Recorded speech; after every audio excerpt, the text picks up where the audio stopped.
Olá, meu nome é Giovana, eu sou mediadora de História do PVS no Polo Duque de Caxias. Nos vídeos das últimas semanas, nós vimos o processo de colonização inglês e espanhol nas Américas. No vídeo de hoje, falaremos sobre a colonização da América Portuguesa entre os séculos XVI e XVII. Para facilitar a dinâmica do nosso vídeo, nós o dividimos em duas etapas. Primeiro, falaremos sobre trabalho e mão de obra, e depois sobre política e administração colonial. O processo de colonização ele terá início com a chegada dos europeus em solo brasileiro e o contato desses com os povos indígenas que aqui viviam. Isso vai trazer inúmeras consequências, a começar pela imensa mortandade provocada pelas doenças epidemiológicas. Esse debate já foi feito nos vídeos das semanas 8 e 9 e é importantíssimo que você esteja a par deles para compreender melhor o que será falado aqui. Outro fator que também irá provocar essa imensa mortandade e o desaparecimento de tribos inteiras ao longo do tempo será a exploração do trabalho compulsório indígena. Para conseguirem isso, os portugueses aprenderão suas diferentes línguas, costumes, valores, adentrando nessas comunidades procurando desestabilizá-las. O primeiro passo nesse sentido será o agravamento das guerras internas que já existiam entre as inúmeras tribos indígenas. Inimigo do meu inimigo é meu amigo. Assim conseguiam fazer alianças, estabelecer acordos e dominar tribos que perdiam essas guerras.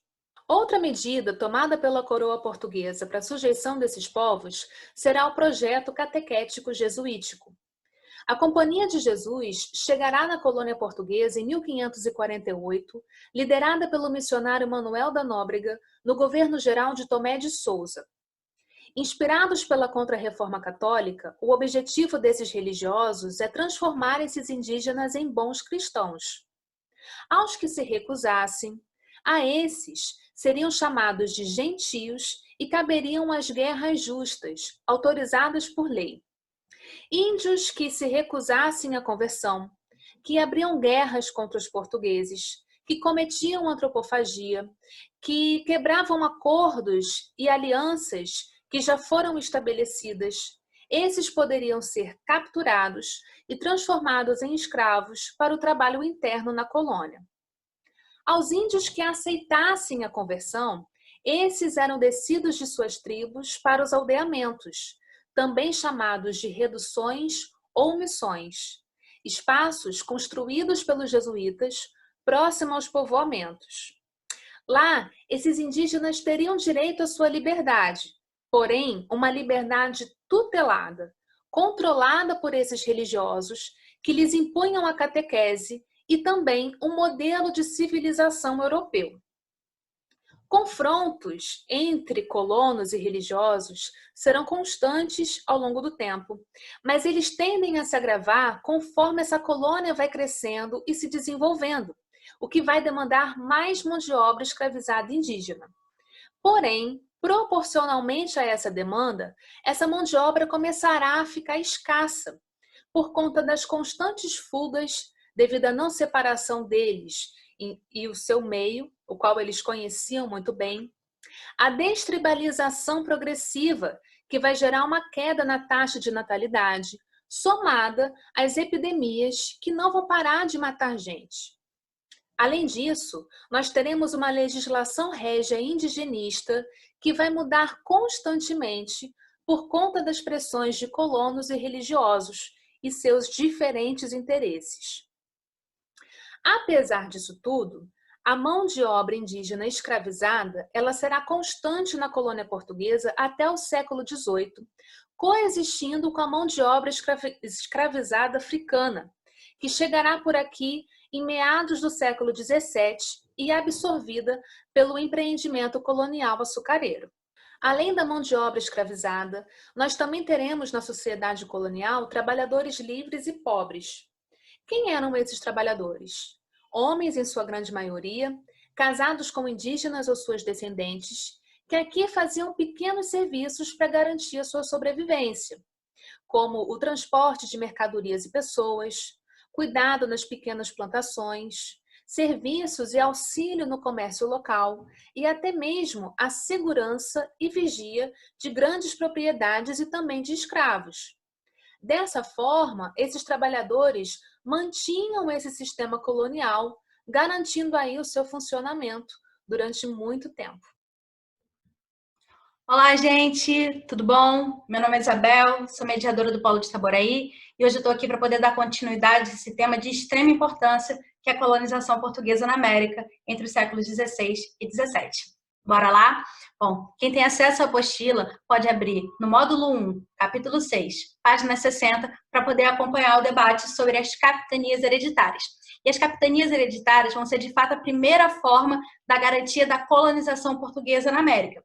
A partir da divisão entre 14 grandes, imensos lotes de terra estabelecidos na faixa do litoral da América do Sul, anteriormente dividida entre portugueses e espanhóis no Tratado de Tordesilhas, a gente vai começar a ver a ocupação portuguesa concreta na América. Essas capitanias eram doadas aos donatários, homens cristãos, com renda, que deveriam garantir a colonização na América. Como eles garantiriam isso? Cobrando impostos, fazendo julgamentos, dividindo as suas capitanias nas 6 marias. Tudo isso nos mostra um projeto de descentralização da administração colonial portuguesa vista na América. Ou seja, o que eu quero dizer é que ficava nas mãos de cada donatário a responsabilidade de ocupar e colonizar a América portuguesa. Acontece que as capitanias vão sofrer alguns problemas, como as resistências indígenas que vocês já viram nos vídeos anteriores, como os altos custos para a manutenção dessas capitanias e também as distâncias entre as capitanias e das capitanias em direção ao Reino de Portugal também enfraqueciam esse modelo, o que fez com que Portugal repensasse na ocupação colonial e, obviamente, na administração colonial, criando em 1548 o que a gente vai chamar do Governo Geral, com sede em Salvador. E é por isso que algumas pessoas dizem que a primeira capital do Brasil foi a cidade de Salvador. As capitanias vão deixar de existir? Não, mas a partir de agora, um governador geral que tem as suas atribuições extremamente semelhantes aos donatários e que ficavam estabelecidas no regimento do governo geral, vai ser responsável por garantir a colonização na América, estabelecendo contato direto com o rei de Portugal. Além disso, houveram divisões do território colonial, como, por exemplo, a criação do Estado do Maranhão no século XVII, para tentar coibir a invasão dos franceses, que, inclusive, já haviam tentado invadir o governo geral, e, no caso, a colônia portuguesa na América, no século XVI, aqui no Rio de Janeiro. É exatamente por isso que a cidade do Rio de Janeiro é criada, como forma de mostrar a força da colonização portuguesa na região. Exatamente por isso que as cidades também vão ter um peso importante na administração colonial portuguesa. Vão ser criadas as câmaras municipais, órgãos responsáveis por estabelecer as regras dessas cidades que estão se formando, que serão controladas pelos homens bons, homens como os donatários e como o governador geral, cristãos com renda, que poderiam e deveriam garantir a posse das suas cidades, o desenvolvimento da economia colonial e também da expansão da fé católica. Por isso que, compreendendo a administração colonial, a gente também consegue compreender outros pontos da colonização portuguesa na América, do Brasil colônia, entre os séculos XVI e XVII. A economia colonial portuguesa na América, entre os séculos XVI e XVII, vai ficar profundamente marcada pela agromanufatura açucareira, ou seja, pela produção de açúcar, espalhada por todo o litoral e concentrada principalmente na região Nordeste. Portanto, o que a gente observa é que a região Nordeste tinha um peso tanto político quanto econômico para a colonização. Essa produção vai se dar através do sistema de plantation, que vocês já devem ter visto nos vídeos anteriores sobre a colonização europeia na América. O sistema de plantation se baseia na monocultura e que, nesse caso, é da cana-de-açúcar, na mão de obra escravizada, tanto nativa quanto africana, em latifúndios e com uma produção ligada ao mercado externo, no caso, ao mercado transatlântico. Com isso, a produção de açúcar do Brasil vai se tornar uma das maiores do mundo no século XVII. E, obviamente, isso também vai fazer surgir um mercado interno dentro da colônia, principalmente dos derivados de açúcar, como o melado, a aguardente, também conhecida como cachaça. Além disso, porque não só de açúcar se vive a produção econômica portuguesa na América, vamos ver outras formas de não só produção, mas de ocupação do território colonial, como, por exemplo, das drogas do sertão na região amazônica. O que eram as drogas do sertão? Eram elementos produzidos na região e também elementos trazidos pelos portugueses para serem plantados ali, como, por exemplo, o cravo, a canela e locais como cacau, como o pau-cravo, como o urucum e o guaraná. Tudo isso vai dinamizar a produção econômica local e também do reino português. Além disso, a gente vai observar como o processo da ocupação do território colonial e também do desenvolvimento da economia colonial, a pecuária. O gado já era utilizado dentro dos engenhos de açúcar, mas a partir do século XVII, com a sua força e também com a força humana dos vaqueiros, o gado vai se espalhar pelo território colonial, ampliando as fronteiras estabelecidas pelos portugueses anteriormente. Além disso, outros dois elementos também se fazem importantes para a produção da economia colonial nesse período, como a mandioca e seus derivados e o tabaco.